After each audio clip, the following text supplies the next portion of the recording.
Number 8. Peyton Jenden. On May 14, 2022, Peyton Jenden, a 19-year-old white supremacist from Conklin, New York, perpetrated a heinous act of violence in Buffalo, New York.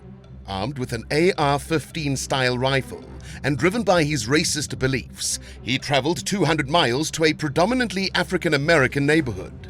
With a GoPro camera capturing his actions, he callously opened fire on innocent people at a top supermarket, taking 10 lives and injuring 3 others. The community was left devastated, terrified, and incensed by the senseless act. Quick-acting law enforcement officers managed to convince Jenden to surrender, preventing further tragedy. It later emerged that he had meticulously planned this massacre for months, intending to continue his killing spree had he escaped the initial crime scene. Disturbing signs of his intentions were visible in hindsight, but opportunities to intervene had been overlooked in the years leading up to the shooting. Jenden, unapologetically transparent about his motives, released a chilling 180-page manifesto detailing his hate-filled beliefs before committing the atrocity. Investigations revealed his extensive online connections with individuals who shared similar hateful ideologies. Facing charges from both state and federal authorities, Jenden pleaded guilty to 15 state-level charges, including 10 counts of murder, 3 counts of attempted murder motivated by hate, and hate-motivated domestic terrorism. He received 10 consecutive life sentences in state prison. During his sentencing hearing, Jenden displayed moments of emotion, appearing remorseful at times, but skepticism lingered among the victims' families. They grappled with the unimaginable grief, robbed of their loved ones by a stranger whose hatred was solely based on the color of their skin. While Jenden's federal case is ongoing, where he faces 26 hate crime charges and additional gun-related counts, the prospect of his conviction could result in the death penalty. Regardless of the outcome, he is destined to spend the rest of his days behind bars, denied the freedom he callously took away from others. Number 7. Ethan Orton.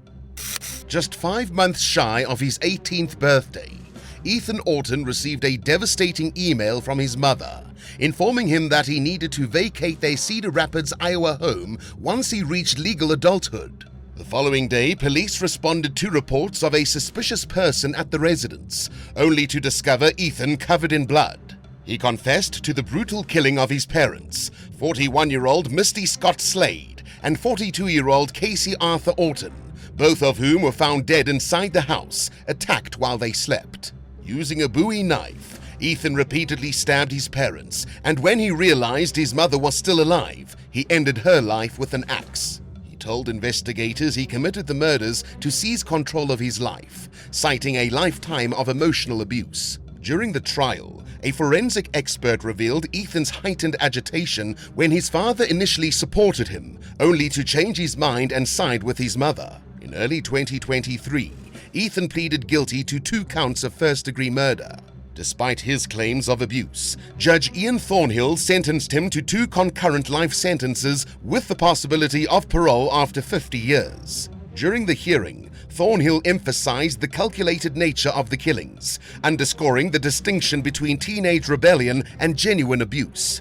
Ethan, expressing remorse and a bizarre understanding, acknowledged his regret, but the irreversible act had forced him to come to terms with the unchangeable reality of his actions.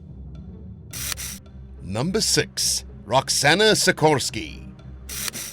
Lauren and Jeff Sikorsky believed they were offering their 3 adopted children a better life when they brought them from Poland to the United States, hoping to shield them from the painful realities they experienced in their home country. One of their daughters, Roxana, struggled with haunting memories and trauma, seeking solace online, where she met Michael Rivera, an older man, in 2014. The events that followed are shrouded in controversy. Michael faced legal issues due to the age gap between him and Roxana.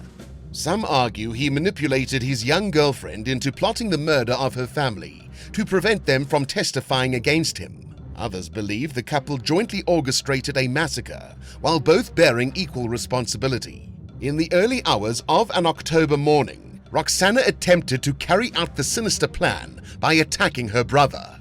Her attempt was foiled when a family member intervened, averting a potential tragedy.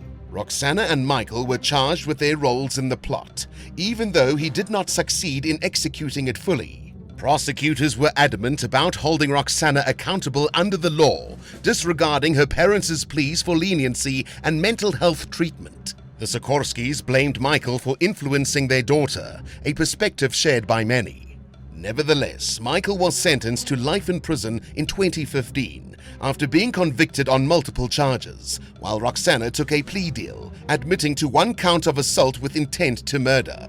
Her sentence of 10 to 20 years was significantly shorter than the potential life term she could have faced. During her sentencing, Roxana tearfully apologized to her family, showing remorse. Despite attempts to appeal her conviction, no changes have been made, and she remains incarcerated. Number 5. Danta Wright. On October 4th, 2016, the Klee family's worst nightmare became a chilling reality when 18-year-old Jordan Klee was discovered dead in the yard of his Ann Arbor, Michigan home with a single gunshot wound. The heartbreaking incident unfolded during a botched robbery orchestrated by 3 teenagers, Danta Wright, Delreno Gracie, and Jamarius Ellison. 17-year-old Wright faced accusations of being the triggerman, while his partners Gracie and Ellison had already accepted plea deals by the time Wright's trial approached. In a shocking turn of events during a pre-trial hearing, Wright unexpectedly admitted to robbing and killing Klee, hoping to secure a similar plea bargain. Prosecutors agreed, offering a 25 to 52-year sentence. However, during the victim impact statements, where Klee's loved ones bared their souls, Wright's inappropriate grin infuriated the judge. The judge, deeply offended, threatened to nullify the plea agreement and proceed to trial. Remarkably, Klee's family, displaying immense strength, chose to proceed with the deal, demonstrating remarkable forgiveness despite Wright's callous behavior for the sake of their own healing. Wright's attorney, seeking understanding, explained that his client smiled when nervous. Wright's mother, Antronette Carter, attributed his smiles to mental health challenges, suggesting it was his coping mechanism. While this might be true, the sight disturbed many. During his sentencing, Wright expressed his love for his family, but refrained from addressing the smiling incident directly. Regardless, his fate was sealed. He faces imprisonment until at least 2042, with the possibility of release not earlier than 2078. As he confronts his prolonged incarceration, he will have ample time to reflect on the consequences of his actions, locked away from the world until he is between 43 and 70 years old. Number 4. Willard Miller and Jeremy Goodle. In November 2021, the town of Fairfield, Iowa, was rocked by a shocking incident involving a high school student named Willard Miller. Fueled by fury over a failing grade in Spanish, Miller, accompanied by his classmate Jeremy Goodle, took his anger to a horrific extreme. They stalked their teacher, 66-year-old Nohima Grabber, to a frequented park where they mercilessly attacked her with a baseball bat, leading to her tragic demise.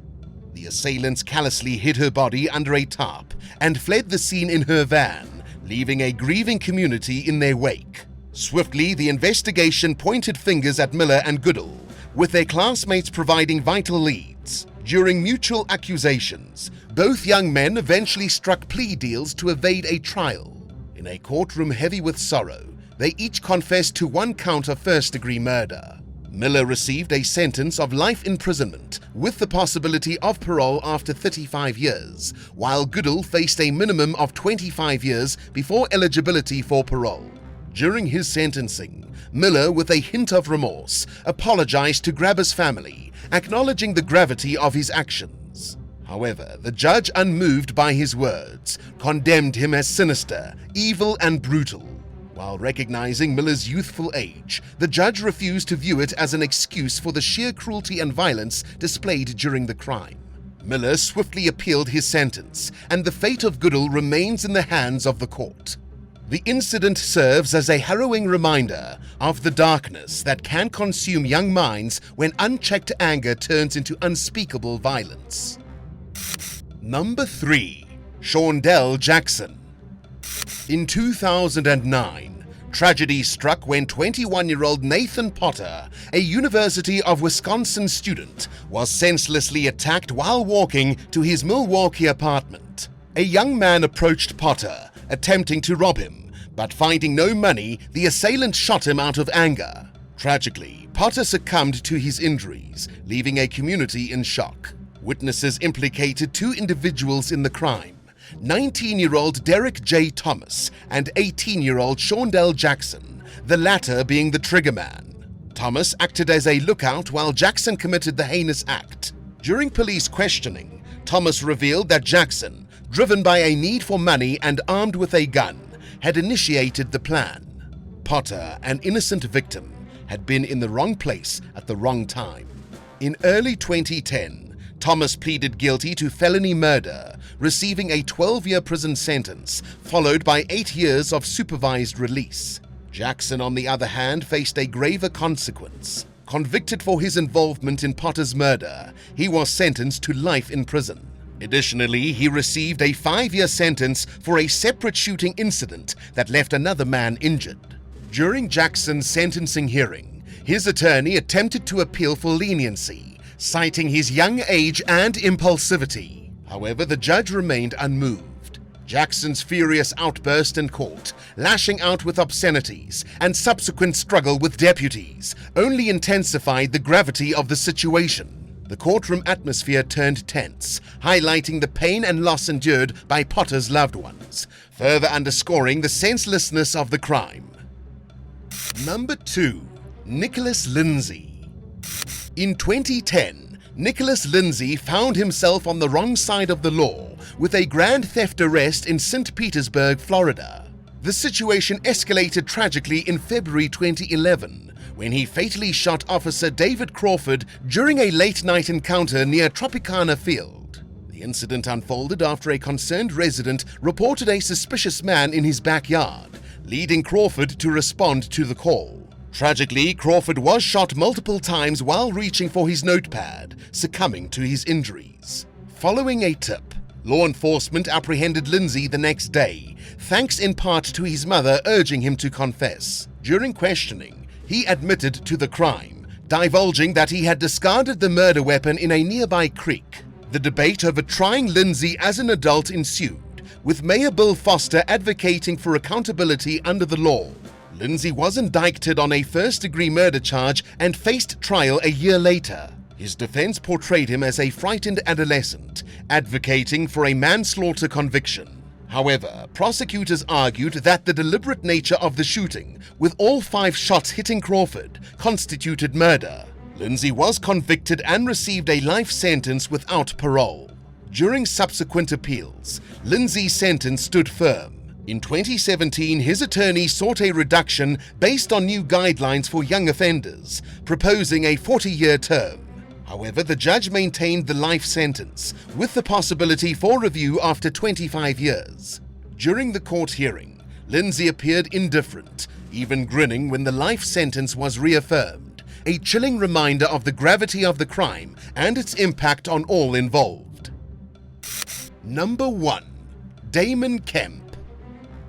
In the early hours of December 7, 2018, Daytona Beach police responded to a distressing call about a break-in at a local apartment complex. At the scene, they confronted Damon Kemp, a 19-year-old university student from Florida, accused of attempting to force his way into an apartment at gunpoint. Fortunately, the resident managed to repel him and secure the door.